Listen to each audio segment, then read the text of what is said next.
merupakan genre sastra paling awal. Puisi muncul dalam zaman sebelum perkembangan tradisi tulisan pencetakan. Tidak pasti tarikh sebenar sejarah bermula perkembangan puisi Melayu tradisional, namun berdasarkan kajian ramai sarjana, ia berkembang seiring dengan prosa Melayu. Puisi Melayu termasuk dalam golongan karya kesastraan, bentuk bukan cerita. Salah satu jenis puisi adalah sloka. Sloka merujuk kepada puisi Melayu bebas yang tidak mempunyai makna tertentu. Mempunyai maksud mengejek, menyindir secara serius atau jenaka, serta mengkritik tingkah laku dan sifat yang negatif. Terdapat berbagai kaedah teknik pengajaran PAK 21 atau dikenali dengan pengajaran abad ke-21 dan teknik mengajar konversasi iaitu teknik teater puisi digunakan, di mana teknik ini bermaksud mendenam puisi dan beraksi teater. Objektif pengajaran ada 3, iaitu yang pertama menyatakan maksud bagi setiap rangkaian terdapat dalam sloka berbuat istana zaman dahulu dengan jelas. Yang kedua, mengenal pasti elemen-elemen sloka di dalam sloka berbuat istana zaman dahulu. Dan yang terakhir adalah mempersembahkan sloka menggunakan nada, intonasi serta lakonan yang sesuai dengan kreatif dan menarik. Assalamualaikum warahmatullahi wabarakatuh. Nama saya Siti Nur Amnah binti Ramli. Nombor matrik D2 019-108-7609. Saya akan menjelaskan bahagian saya iaitu Dokumen Standard Kurikulum dan Pentaksiran atau DSKP. 4.0 Aspek Seni Bahasa. Standard kandungan yang pertama iaitu 4.1 Memahami dan mengapresiasi karya sastra. Standard pembelajaran pula ialah murid boleh memahami dan mengapresiasi untuk menghubungkan aspek yang menarik dalam puisi moden dan puisi tradisional. Standard kandungan 4.4 pula ialah mempersembahkan pelbagai prosa dan puisi secara kreatif. Standard pembelajaran 4.4.2 pula ialah mempersembahkan seloka dan gurindam dengan nada dan intonasi yang sesuai menggunakan pelbagai media secara kreatif.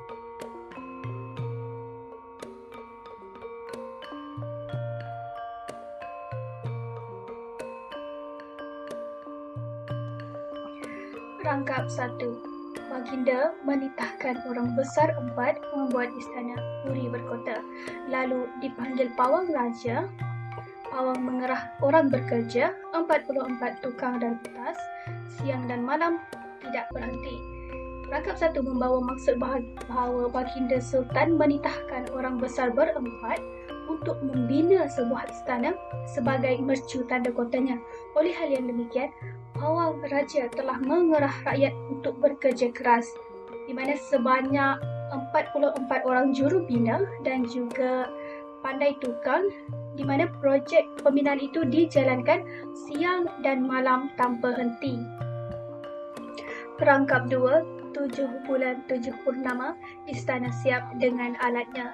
Besar tersegam 9 ruang, 10 dengan rembat guntung, 11 dengan pancung serong, 12 dengan anjung tinggi.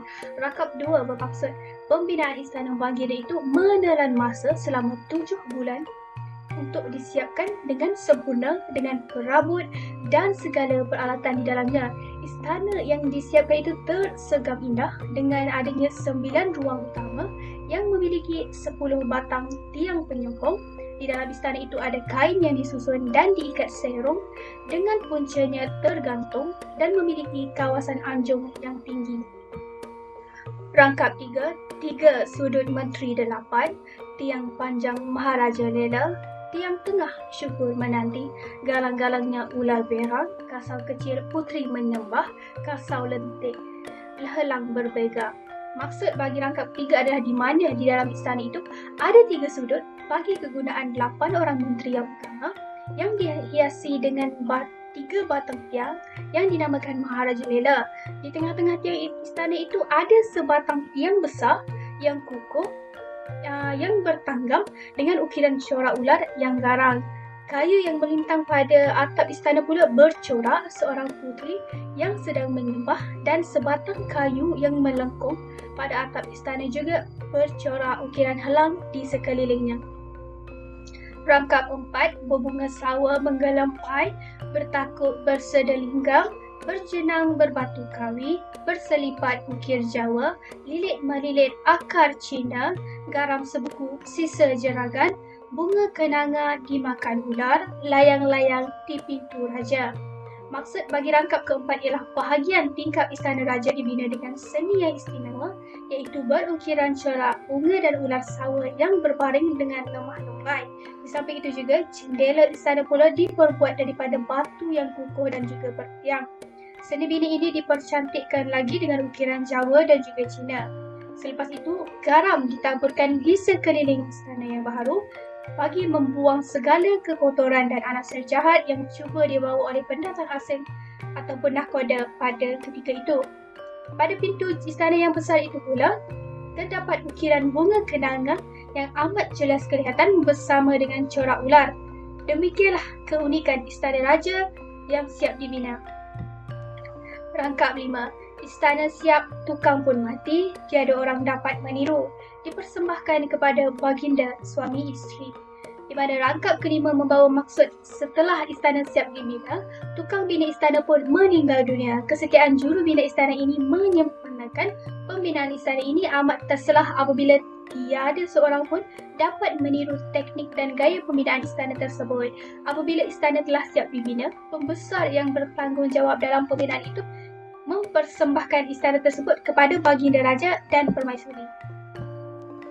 Seterusnya, tema yang ada dalam seloka beban istana pada zaman dahulu ialah seloka ini yang merupakan satu sindiran kepada golongan raja yang mengutamakan kepentingan diri sendiri untuk kemasyhuran pribadi sehingga sanggup mengorbankan nyawa orang lain.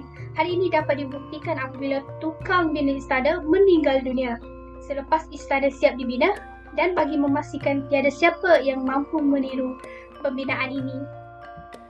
Baiklah, kita teruskan lagi dengan persoalan yang terdapat dalam seloka beban istana pada zaman dahulu. Persoalan yang pertama iaitu persoalan seni bina istana masyarakat Melayu tradisional. Di mana persoalan ini jelas dapat dilihat pada rangkap ketiga di mana penulis cuba untuk mencerita dan menggambarkan reka bentuk dalam istana serta fungsi kepada setiap penjuru istana.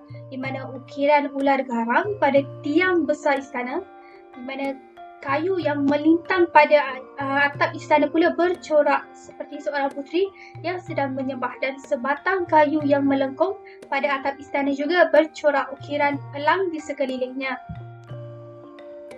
Persoalan yang kedua iaitu persoalan golongan raja yang mementingkan diri sendiri, di mana pada rangkap kelima ini seloka tersebut menceritakan bahawa keadaan ataupun nasib para tukang selepas istana itu siap dibina, di mana setelah siapnya istana dibina, tukang bina tersebut pun meninggal dunia, di mana kesetiaan juru bina istana itu menyempurnakan pembinaan istana itu.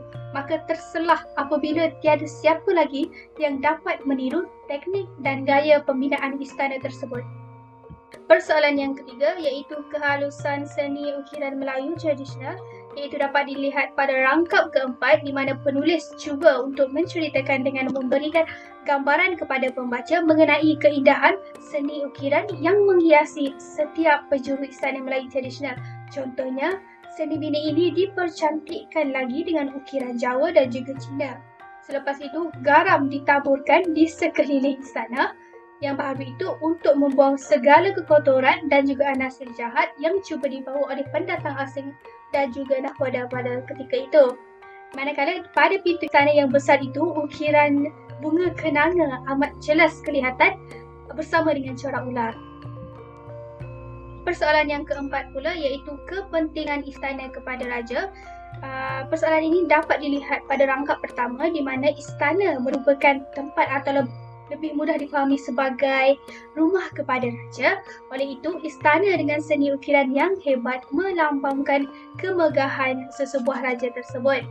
Oleh itu, baginda menitahkan pembesarnya untuk membina sebuah istana yang indah demi menunjukkan kekuasaannya pada ketika itu. Persoalan terakhir bagi seloka beban istana zaman dahulu iaitu persoalan keunikan seni bina istana Melayu tradisional. Persoalan ini dapat dilihat pada rangkap ketiga di mana melalui setiap baris yang ada pada rangkap tersebut, penulis cuba menggambarkan kepada pembaca mengenai keunikan isi istana dengan fungsinya tersendiri, di mana di dalam istana itu ada 3 sudut untuk kegunaan 8 orang menteri, di mana sudut yang utama dihiasi dengan 3 batang tiang yang dinamakan Maharaja Lela. Di tengah-tengah istana itu ada sebatang tiang besar yang kukuh yang bertanggam dengan ukiran corak ular yang garang. Baiklah, kita teruskan lagi dengan pengajaran-pengajaran yang terdapat dalam seloka berbuat istana pada zaman dahulu. Baiklah, pengajaran yang pertama, kita mestilah taat setia kepada raja dan menjalankan titah-perintah raja dengan sempurna. Kedua, kita mestilah bertanggungjawab dalam semua tugasan yang dijalankan. Yang ketiga, kita mestilah memegang amanah yang diberikan kepada kita oleh raja.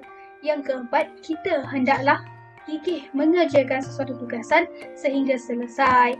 Yang kelima, kita haruslah berbangga dengan keindahan dan keunikan istana Melayu tradisional. Dan yang terakhir, kita haruslah berbakti kepada raja dan juga negara. Assalamualaikum warahmatullahi wabarakatuh dan salam sejahtera.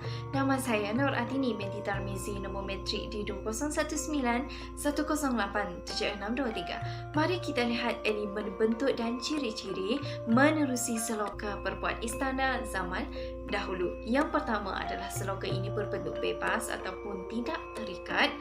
Yang kedua adalah seloka ini hanya terdiri daripada 5 rangkap sahaja.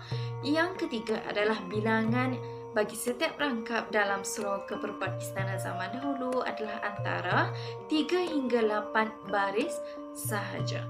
Bilangan perkataan bagi setiap baris pula tidak sama, iaitu antara 2 hingga 6 patah perkataan.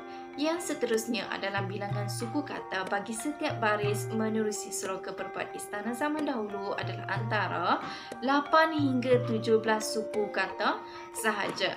Dan yang terakhir adalah rima akhir bagi seloka ini juga tidak sama. Elemen seterusnya yang berjaya dikenal pasti oleh kami adalah elemen gaya bahasa. Yang pertama adalah gaya bahasa asonansi. Asonansi ini bermaksud pengulangan huruf vokal iaitu A, E, I, U. Contohnya dapat dilihat dalam seloka berbuat istana zaman dahulu adalah 7 bulan 7 purnama yang merupakan pengulangan huruf vokal U. Gaya bahasa yang kedua adalah aliterasi yang bermaksud pengulangan huruf konsonan iaitu selain daripada A, E, I, U. Contohnya dapat dilihat tiang tengah syukur menanti. Gaya bahasa yang ketiga adalah penggunaan kata arkaik atau klasik. Contohnya dapat dilihat utas berselinggam puri. Gaya bahasa yang keempat adalah gaya bahasa repetisi yang bermaksud pengulangan kata, iaitu contohnya dapat dilihat 44 tukang dan utas, iaitu pengulangan perkataan 4. Gaya bahasa yang seterusnya adalah gaya bahasa responsif yang bermaksud pengulangan kata di tengah baris. Contohnya 10 dengan rembat guntung, 11 dengan pancung serong. Gaya bahasa anafora pula iaitu bermaksud pengulangan kata atau perkataan di tengah baris. Contohnya tiang panjang Maharaja Lela, tiang tengah syukur menanti. Gaya bahasa personifikasi yang bermaksud memberi sifat-sifat manusia kepada bukan manusia. Contohnya tiang tengah syukur menanti, lilit-lilit akar Cina. Gaya bahasa metafora pula bermaksud perbandingan atau kiasan yang mengandungi 2 perkataan iaitu konkret dan juga abstrak. Contohnya anjung tinggi, tiang tengah. Gaya bahasa inversi pula adalah pembalikan kata atau ayat atau rangkai kata. Contohnya garam sebuku sisa gerangan yang sepatutnya sisa jarangan sebuku garam. Penyampaian seloka. Penyampaian seloka dapat dilakukan secara melafazkan ataupun melagukan. Namun seelok-eloknya seloka ini haruslah disampaikan dengan cara melagukan bagi memenuhi konsep seloka, iaitu konsep seloka merujuk kepada puisi berlirik yang mengandungi irama atau lagu. Oleh itu terdapat dua cara penyampaian seloka. Yang pertama adalah panduan melafazkan seloka dan juga panduan melagukan seloka. Mari kita lihat panduan melafazkan seloka. Yang pertama adalah pelajar perlu memahami dan menghayati setiap patah perkataan. Yang kedua adalah pelajar perlu berlatih membunyikan perkataan dengan jelas mengikut nada yang sesuai. Yang ketiga adalah pelajar perlu berlatih menggunakan cermin bagi melihat gerak wajah, iaitu mata, bibir, mulut, kening yang sesuai dengan kata yang dilontarkan. Yang keempat adalah pelajar perlu menimbulkan unsur menyindir dan lucu apabila menyebut perkataan berkenaan. Yang seterusnya adalah pelajar perlu menghayati setiap patah kata atau frasa ataupun ayat bagi merasai nada lontaran suara menggunakan mimik muka yang bersesuaian. Dan yang terakhir dalam melafazkan seloka adalah pelajar perlu mempelbagaikan tekanan suara dan juga kelajuan dalam menyebut sesuatu patah perkataan seloka.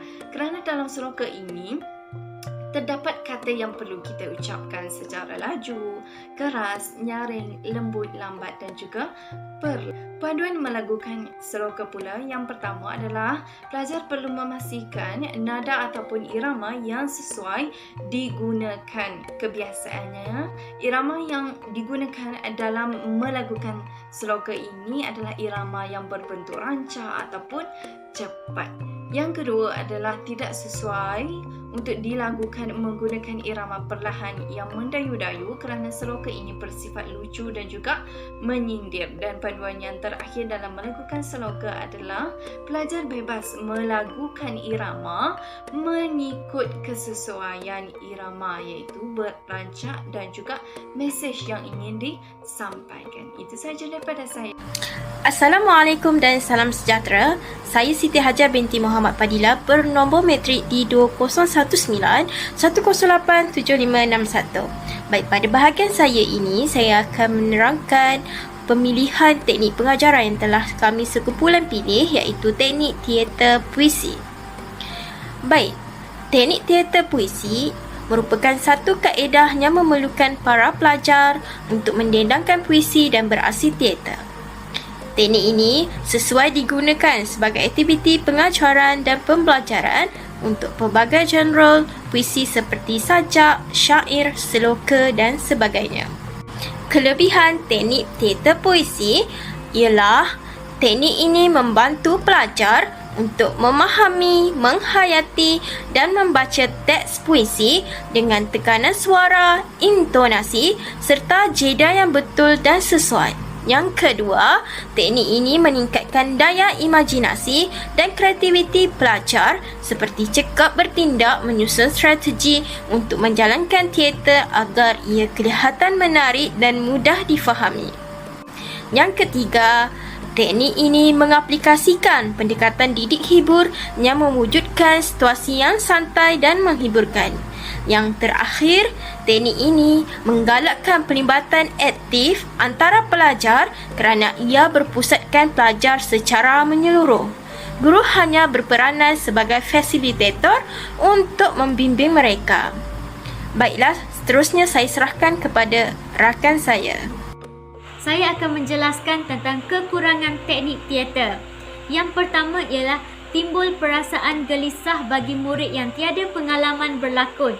Yang kedua, hanya murid yang terlibat dalam lakonan sahaja yang mendapat pengalaman secara langsung dalam faedah-faedah berlakon.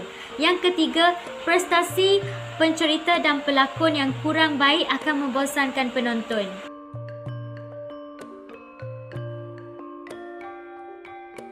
Assalamualaikum warahmatullahi wabarakatuh. Seterusnya saya akan meneruskan pembentangan tentang cara pelaksanaan yang dijalankan. Yang pertama adalah guru memberi maklumat terlebih dahulu untuk aktiviti yang akan dibuat pada kelas yang akan datang. Yang kedua, dalam tempoh masa tersebut, pelajar menyediakan prop mengikut kreativiti masing-masing agar teater puisi yang dijalankan lebih difahami dipilih untuk mendendangkan puisi seloka. Yang keempat, pelajar lain dalam ahli kumpulan yang sama akan beraksi mengikut watak dalam cerita seloka yang didendangkan oleh rakan mereka itu tadi. Yang kelima, pelajar lain diminta memerhatikan aktiviti dengan teliti dan mengenal pasti aspek yang menarik dalam isi cerita. Yang keenam, dengan bimbingan guru, beberapa orang pelajar dipilih untuk memberi pendapat tentang aspek menarik dalam puisi tersebut. Dan yang terakhir adalah pelajar memberi ulasan berdasarkan aktiviti teater bercerita tersebut.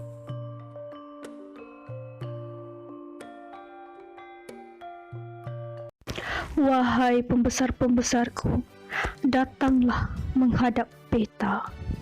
Ampun, tuanku. Apakah gerangan tuanku memanggil Patik? Beta mahu tuan hamba mencarikan beta orang yang pandai bertukang untuk membuat istana beta. Baik, tuanku. Patik akan segera mencarikan tukang-tukang yang handal membuat istana buat tuanku. Pembesar pun mencari tukang membuat istana. Lalu tukang membuat istana menghadap raja. Ampun tuanku, Patik adalah tukang pembuat istana. Tukang yang dilantik oleh bendahara untuk membuat istana. Patik akan menjalankan perintah tuanku. Maka seramai 44 tukang membuat istana menjalankan tugas mereka. Bagaimanakah kita hendak membina istana ini? Adakah tuan hamba sudah ada buah fikirannya? Ya, hamba sudah memikirkannya. Binaannya akan mempunyai 9 ruang utama yang didirikan 10 batang tiang penyokong. Ada 3 sudut kegunaan 8 orang menteri yang utama yang dihias dengan 3 batang tiang. Di tengah-tengah istana itu, ada sebatang tiang besar yang kukuh bertanggam dengan ukiran corak ular yang garang. Kayu yang melintang pada atap istana pula bercorak seorang puteri yang menyembah, dan sebatang kayu yang melengkung pada atap istana juga bercorak ukiran elang di sekelilingnya. Sungguh unik dan istimewa binaannya tuan hamba. Marilah kita membinanya. Maka Pawang Raja pun mengerah rakyat untuk bekerja keras. Setelah istana siap dibina, tukang bina istana pun meninggal dunia. Lalu pembesar mempersembahkan istana tersebut kepada Baginda, Raja dan Permaisuri. Berikut merupakan contoh dedangan seloka yang akan didendangkan seorang pelajar sambil pelajar lain beraksi teater. Baginda menitahkan orang besar 4 membuat istana puring berkota, lalu dipanggil Pawang Raja. Pawang mengerah orang bekerja, 44 tukang dan utas, siang malam tidak berhenti.